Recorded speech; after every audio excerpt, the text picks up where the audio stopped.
Welcome, ladies and gentlemen, to the first video of Chapter 8. Chapter 8 is all about exponential and logarithmic functions. For the first part of the chapter, sections 1 and 2, we're going to focus on exponential functions.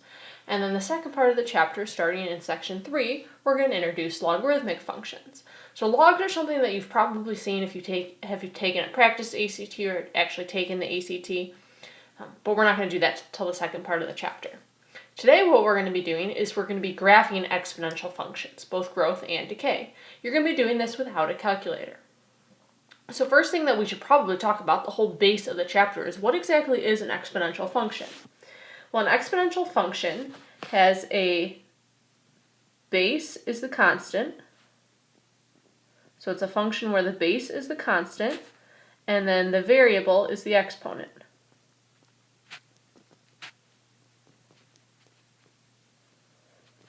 Okay, so an example of an exponential function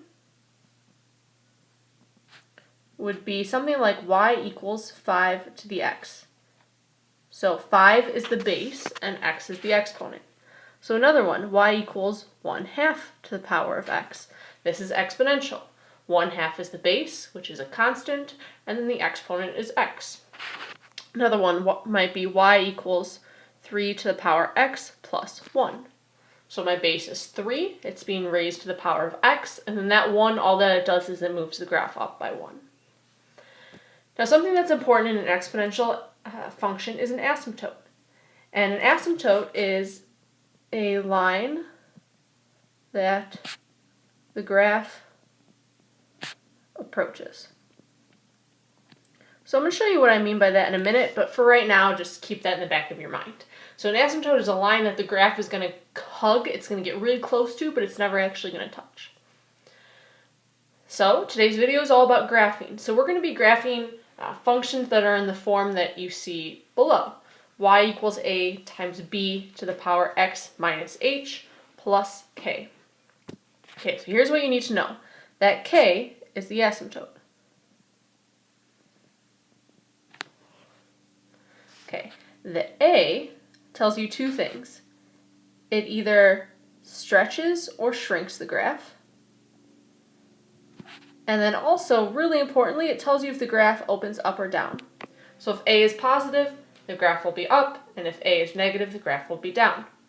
B is the base, x is the exponent, and then h is what I'm going to call our starting point. So when you start your table, h is going to be in the middle of the table. You're going to go down a few values of x and up a few values of x. Okay, so the domain for exponential functions is all real numbers. So it's written as that double R, or you can write out all real numbers. The range is going to be y is greater than k, which goes along with the asymptote, which is y equals k. Okay, so just write this down for now, and then we'll talk about it when we look at an example. Okay, in terms of a general graph. So here's our xy coordinate plane.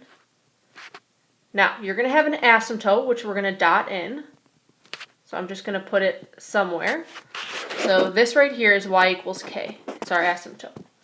Your graph is going to hug that asymptote and then kind of shoot off from it. Okay, so this is called a growth function. So this is exponential growth, and this is when b is greater than 1.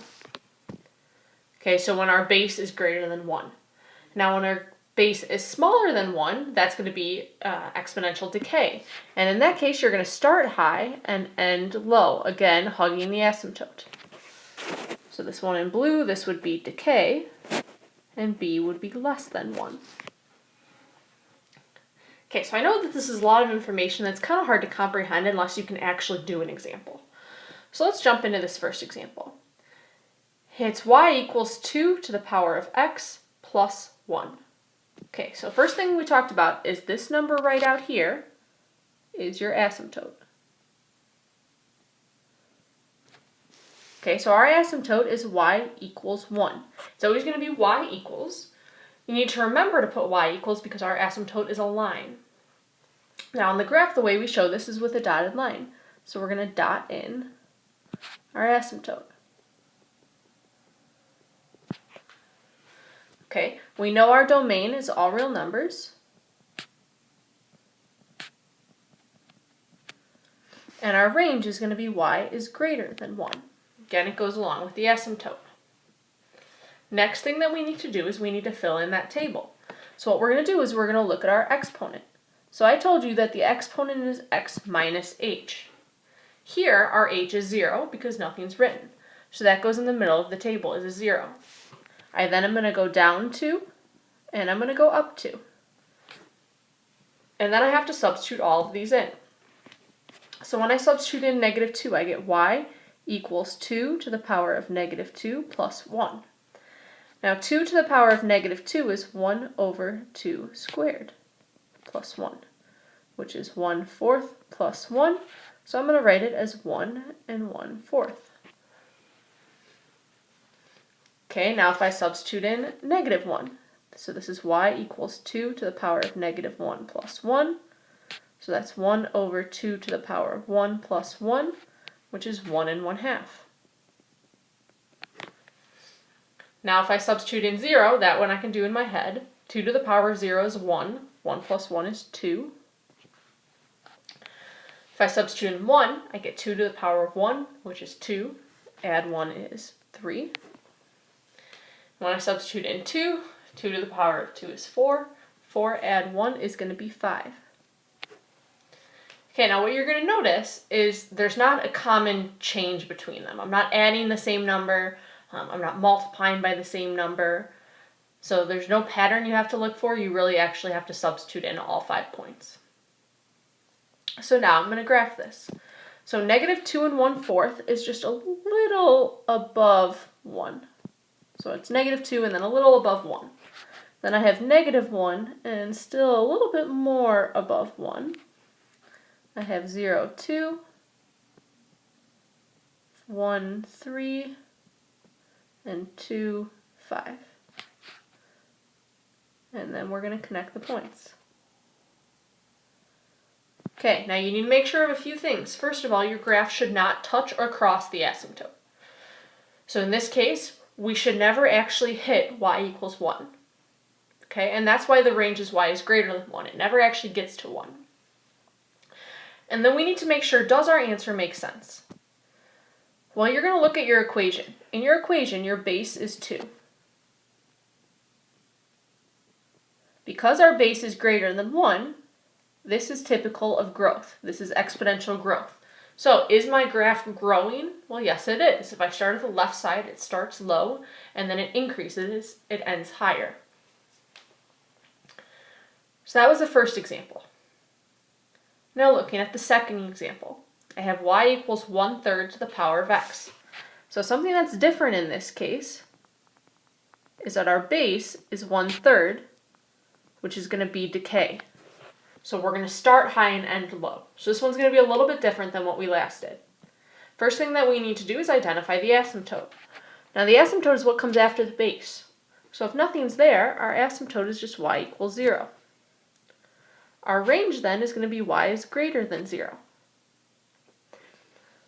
The only time that your range is going to be less than instead of greater than is if you have a negative out in front. So if you have a negative out in front, your graph would open down, so we would have less than. But you should be able to see that from the table and the graph. Okay, and then our domain is all real numbers. Okay, so let's dot in that asymptote.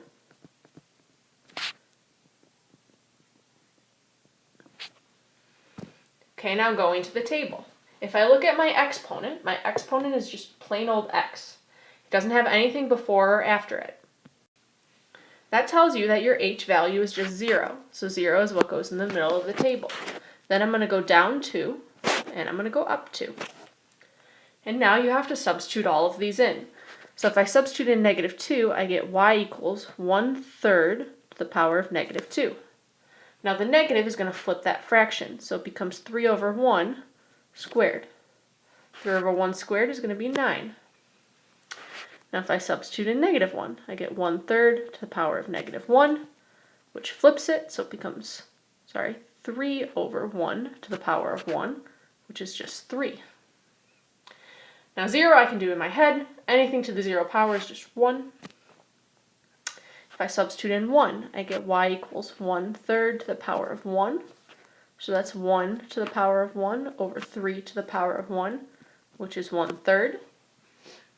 1/3 squared, well, 1 squared is 1, and 3 squared is 9, so it's 1/9. Now I'm ready to graph. So I have my -2, 9, which it looks like I'm just one box short. I have -1, 3, which is here. I have 0, 1. I have 1 and 1/3. 1/3 is just a little bit above 0. And then 1/9 is just a little bit less above 0. It's closer to 0. So yours should look a little bit more accurate than mine because it's kind of difficult to draw on an iPad. But you should get the general point. If you want to connect your exponential, it's going to look something like this, although mine does not look great. Okay, so this is what we get. So we need to ask ourselves, does this make sense? Well, at the beginning, we said this is going to be a decay problem. Does our graph look like decay? Well, yes, it does. It starts high, it decreases, and it ends low. That's typical of decay. Okay, so hopefully you're getting the point by now. Please flip the page. Okay, so this next one is an example that I would like you to do on your own. So this one with the stop sign here, this is one that you are going to do. Now remember that you are not permitted to use a calculator. Right now, pause the video and see how you can do with it. Good luck.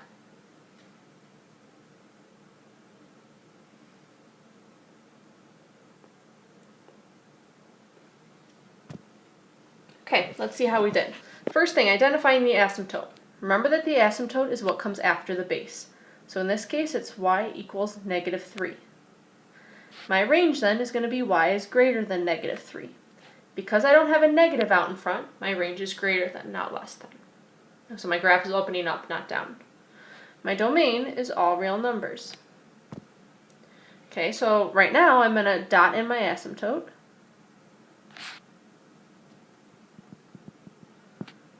Okay, so that part shouldn't have been so tricky.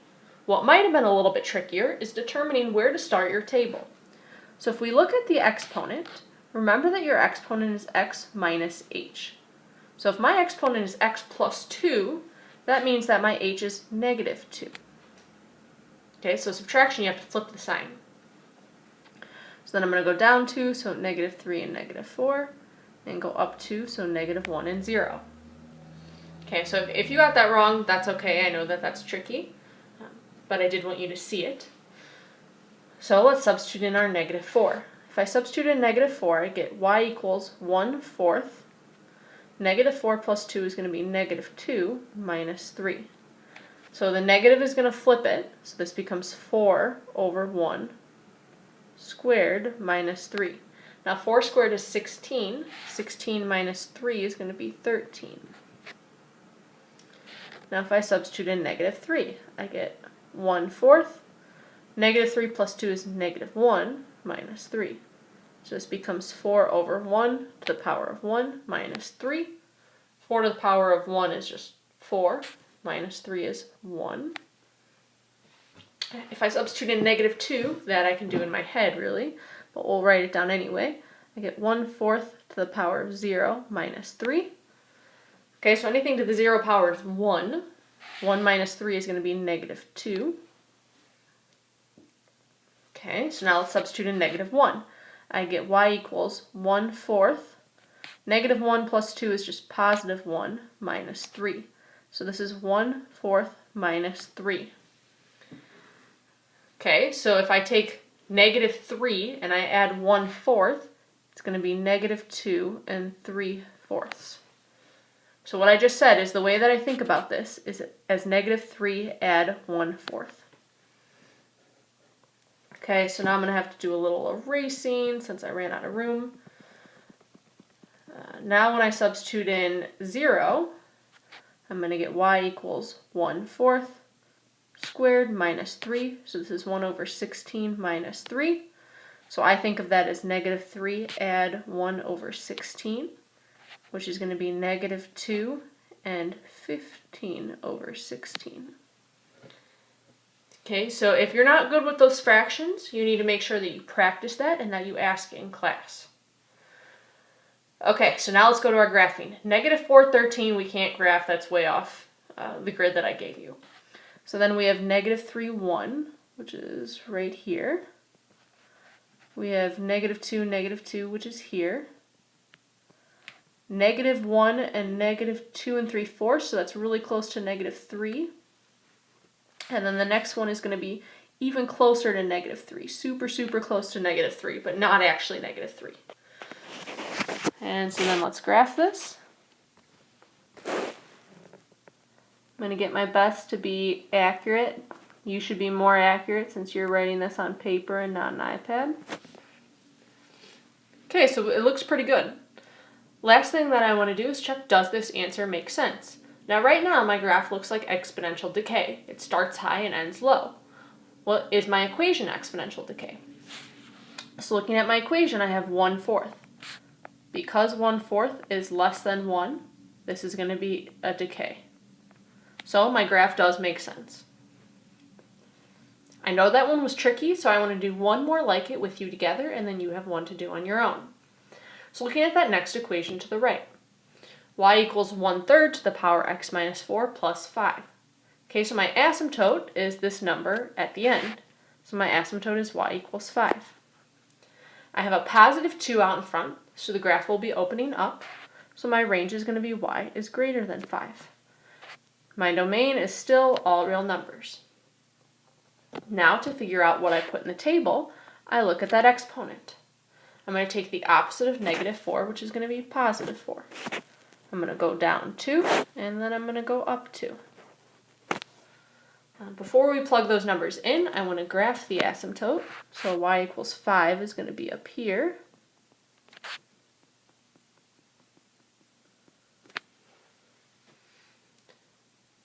Okay, so now let's start substituting in. If I substitute in 2, I get y equals 2 times 1/3 to the power of negative 2 plus 5. So that negative 2 is going to flip, so this becomes 3/1 squared plus 5. By order of operations, we have to do the squaring first. So this is 2 times 9 plus 5. 2 times 9 is 18. 18 add 5 is going to be 23. Okay, so now if I substitute in 3, I get 2 to the power of 1/3. 3 minus 4 is negative 1 plus 5. So this is 2 times 3/1 to the first power, add 5. So remember, when you flip the fraction, the exponent becomes positive. 3 to the power of 1 is just 3. 2 times 3 is 6. 6 add 5 is 11. So now we substitute in 4. If we substitute in 4, we have 2 to the power of 1/3, or 1/3 to the power of 0, because 4 minus 4 is 0, plus 5. Okay, 1/3 to the 0 power is just 1. So this is really 2 times 1 plus 5. 2 times 1 is 2. 2 add 5 is going to be 7. Okay, now if we substitute in 5, I get y equals 2 times 1/3. 5 minus 4 is going to be 1 plus 5. So this is 2 times 1/3 plus 5. Moving a little bit. 2 times 1/3 is 2/3, because 2 times 1 is 2/3, add 5. So I'm going to write this as a mixed number, so this is 5 and 2/3. You could write it as an improper fraction, but mixed numbers are a little bit easier to graph. So 5 and 2/3 is a little bit easier to graph. And then lastly, if I substitute in 6, I get y equals 2 times 1/3. 6 minus 4 is 2 plus 5. So 1/3 squared is 1/9, add 5. 2 times 1/9 is 2/9, add 5. So this is 5 and 2/9. And now we're ready to graph. Now those first 2 points, you can obviously see you're not going to be able to graph. So we're going to have to start with 4, 7. So 4, 7 is about right there. And then we have 5 and 5 and 2/3. 5 and 2/3 is kind of close to 6. Closer to 6 than it is to 5. And then 6 and 5 and 2/9. 5 and 2/9 is pretty close to 5. So I get something like that. So it's okay that we only have 3 points graphed. The ones that I give you in class, you're going to be able to fit more than 3 points. But for right now, we're just going to graph these 3. Okay, so once we connect those points, it's going to look something like this. Now remember, you want to hug the asymptote, but you don't actually want to touch it. So your graph is never actually going to touch the asymptote or cross it. It's just going to hug it. Last thing, does this answer make sense? Well, let's look at our equation. Our base is 1/3. 1/3 is less than 1, so this is decay.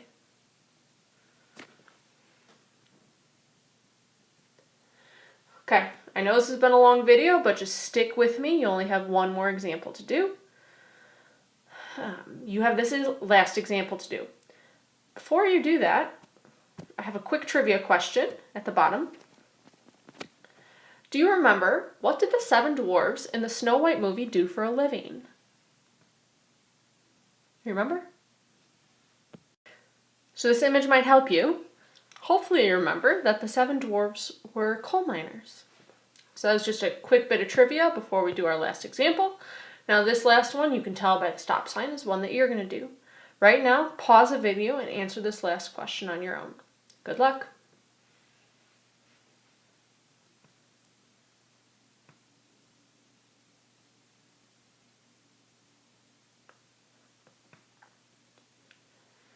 Okay, now I'm not filling everything in for you, but I will tell you that the range should be y is greater than -3. Your table should start at -2.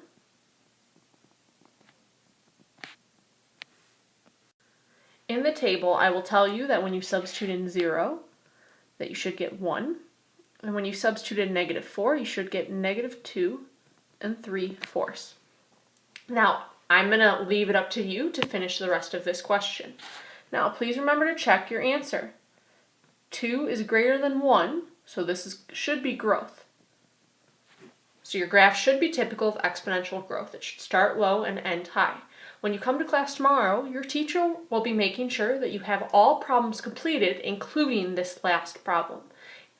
If you don't know how to do this last problem, you need to look back at the previous examples that we have done.